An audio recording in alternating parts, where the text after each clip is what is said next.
साल था 2014 जब देश के अंदर प्रधानमंत्री के तौर पर जब पीएम मोदी आते हैं तो उस समय देश के लोगों के अंदर एक अलग ही उमंग बन के उठा था। पूरे देश के अंदर खुशहाली मनाई जा रही थी क्योंकि पीएम मोदी एक अलग ही चेहरा बन करके आए हुए। उस समय भारत के जितने भी पड़ोसी देश थे जैसे कि चीन था, बांग्लादेश था और पाकिस्तान और यूएसए भी देश जैसे भी थे ना, उस समय डगमगा चुका था पीएम मोदी के प्रधानमंत्री के बनने के बाद। और उस समय पीएम मोदी भी नायक फिल्म के नायक की तरह एक से एक बड़े फैसले लेने लगे, जैसे कि धारा 370 का लाना, राम मंदिर के ऊपर बात करना, देश के अंदर की परेशानियों को ठीक करने की कोशिश करना शुरू की है। जैसे कि देश के अंदर शौचालय की इतनी बड़ी खराब परेशानी थी, उन सब चीजों को ठीक करना शुरू किया। देश के अंदर की स्वच्छ भारत अभियान को शुरू किया। देश के अंदर जब गंगा जी की सफाई करने की बात को लेकर के आए, हालांकि ये स्वच्छता और गंगा जी की हालत जो है वो आज बिगड़ी हुई है। उस समय रेलवे की जो हालत थी वो उससे भी काफी बेहतर ला करके रेलवे को अंदर किए हैं। रेलवे को सुधार करने के बाद देश के अंदर की जो सड़कें थी इन सब चीजों को ठीक करना धीरे धीरे शुरू किए। हालांकि अभी आप गलियों की सड़कें टूटी हुई होंगी, लेकिन आपकी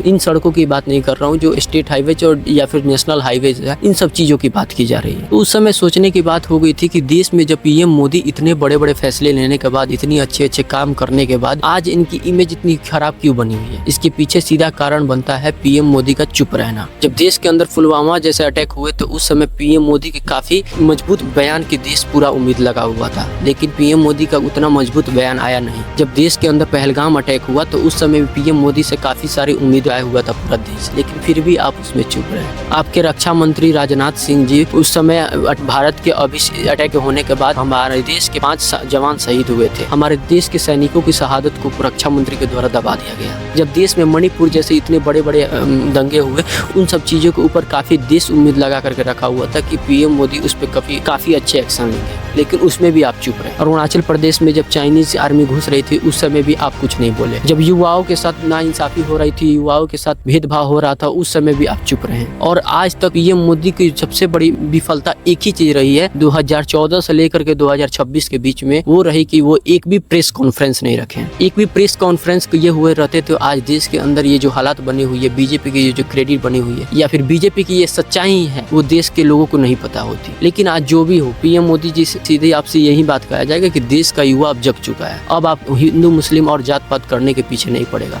अब देश का युवा समझ चुका है कि उनको एक्चुअल परेशानी क्या है। अगर इस सब चीजों में फंसा रह जाएगा तो उनका अगला भविष्य कैसे बर्बाद होगा, इन सब चीजों को लेकर के अब सोचने लगा है। तो पीएम मोदी और इन युवाओं की बात को समझिए। जय हिंद।